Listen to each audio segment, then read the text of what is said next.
লাল শাক ভাজি, ধোয়া ওঠা গরম ভাত আর একটু লেবু। ভীষণ মজার একটা কম্বিনেশন, তাই না? আমাদের খুবই পছন্দের। দেশের মাটিতে তো বাজারে গেলে আটি আটি কম দামে লাল শাক কিনতে পাওয়া যায়। আমাদের তো সেই সুবিধা নেই, তাই আমার বারান্দার ছোট্ট পরিসরে আমি একটু বাগান করি সামারে। আর এই হচ্ছে টবে লাগানো আমার কিছু লাল শাক। আর মজার কথা হচ্ছে এই লাল শাকের বীজ কিন্তু আমি জার্মানিতেই পেয়েছি। বুনে দিয়েছিলাম, বেশ সুন্দর শাক হয়েছে। আজ প্রথমবারের মতো তুলছি। আর এটা দিয়ে আমি বানাবো শাক ভাজি, যেটা আমার খুব পছন্দের।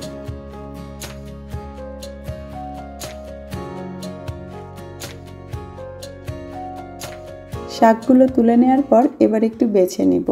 যেহেতু টবে লাগানো, তেমন বালি ময়লা নেই, তারপরও যেগুলো মরা পাতা সেগুলো একটু বাদ দিব। আর বাদ দিব যে শাকগুলোর ডাঁটা একটু মোটা হয়ে গিয়েছে। টবে লাগানো অনেক দিনই বড় হয়েছে, কিন্তু দেখতে ভালো লাগতো বলে আজ খাই কাল খাই করে শাকগুলো তোলা হয়নি। তাই যে শাকের ডাঁটাগুলো একটু বতি হয়েছে সেগুলোকে আমি বাদ দিচ্ছি। তবে এটা কিন্তু ফেলে দিব না, কাঁঠালের বিচি দিয়ে আলাদা করে একটু চচ্চড়ি করব। এক ঢিলে দুই পাখি মারার মতো।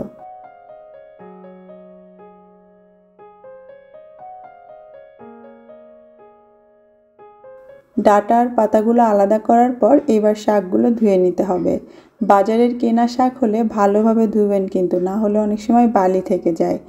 আর আমি ধোয়ার পাশাপাশি শাকগুলোর ডাঁটা ধরে এইভাবে একটু সাজিয়ে নিচ্ছি।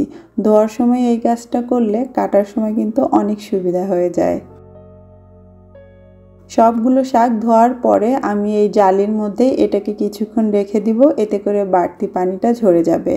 আর সময় কম থাকলে এভাবে একটু ঝাঁকিয়েও নিতে পারেন, এতে করেও বাড়তি পানিটা চলে যায়। এবারে শাকগুলো কাটার পালা। ধোয়ার সময় আমি এভাবে সাজিয়ে রেখেছিলাম, তাই এখন শুধু ঝটপট কেটে নিব। ডাঁটাওয়ালা অংশটা আমি একটু কুচি করে কেটে নিচ্ছি, আর পাতাওয়ালা অংশটা মোটা মোটা কুচি করে কাটবো। এই শাক ভাজি করার জন্য শাকগুলোকে বেশি কুচোতে যাবেন না, তাহলে শাকটা একদম সেদ্ধ হয়ে গলে যাবে। সেই সঙ্গে আমি কিছু পেঁয়াজ, রসুন আর কাঁচামরিচও কেটে নিব। পেঁয়াজটা আমি দুই রকমভাবে কাটবো। একটা কাটবো শাক সেদ্ধর জন্য, যেটা আমি কিছুটা মোটা করে কাটবো। রসুনটাকেও একইভাবে হালকা মোটা করে কাটবো, তাহলে শাক ভাজি হওয়ার পর এই পেঁয়াজ রসুন আপনার মুখে পড়বে, খেতে ভালো লাগবে। কাঁচামরিচটাকে আমি চিড়ে দিচ্ছি যাতে ঝালটা ভালোভাবে বের হতে পারে। আর বাগারের জন্য পেঁয়াজ রসুন মিহি কুচি করে কেটে নিব। এবারে রান্নার জন্য চুলায় মিডিয়াম আঁচে একটা প্যান বসিয়ে তাতে সামান্য একটু পানি দিয়ে দিচ্ছি। এই পানিটা দিলাম যাতে শাক থেকে পানি বের হতে তো একটু সময় লাগবে, সেই সময়ের মধ্যে যাতে তলাটা ধরে না যায়। আর তার মধ্যে মোটা করে কাটা পেঁয়াজ, কাঁচামরিচ, রসুন আর কিছুটা লবণ দিয়ে দিচ্ছি। এবারে কেটে রাখা শাকগুলোও দিয়ে দিব। শাক থেকে কিন্তু বেশ খানিকটা পানি বের হয়, তাই পানি বেশি দিবেন না, একটুখানি পানি দিবেন যাতে তলায় শাকগুলো আটকে না যায় শাকের পানি বের হতে হতে। এইবার ঢাকনা দিয়ে ঢেকে মিডিয়াম আঁচে এটাকে রান্না করে নিন, শাকগুলো পরিমাণে কমে যাওয়া পর্যন্ত।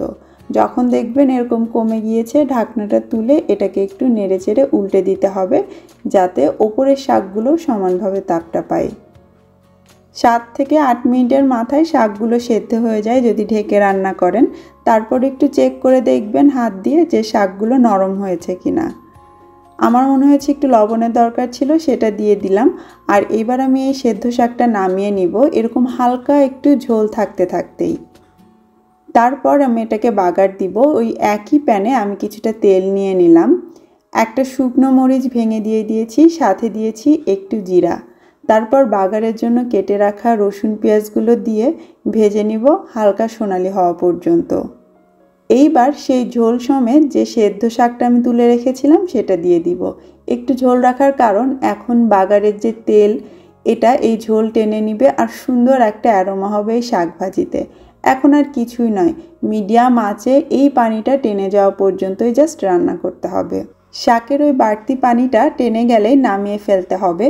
খুব বেশি শুকিয়ে খটখটে করে ফেলবেন না, এতে করে শাকের কালারটাও যেমন ঠিক থাকে না, তেমনি টেস্টটাও অনেকটাই কমে যায়। এবার আর কি, গরম ভাতের সাথে লেবু, কাঁচা পেঁয়াজ, মরিচ সহযোগে মজা করে খান লাল শাক ভাজি। আর আমার এই লাল শাক ভাজি খেতে কিন্তু একটু বেশিই মজার।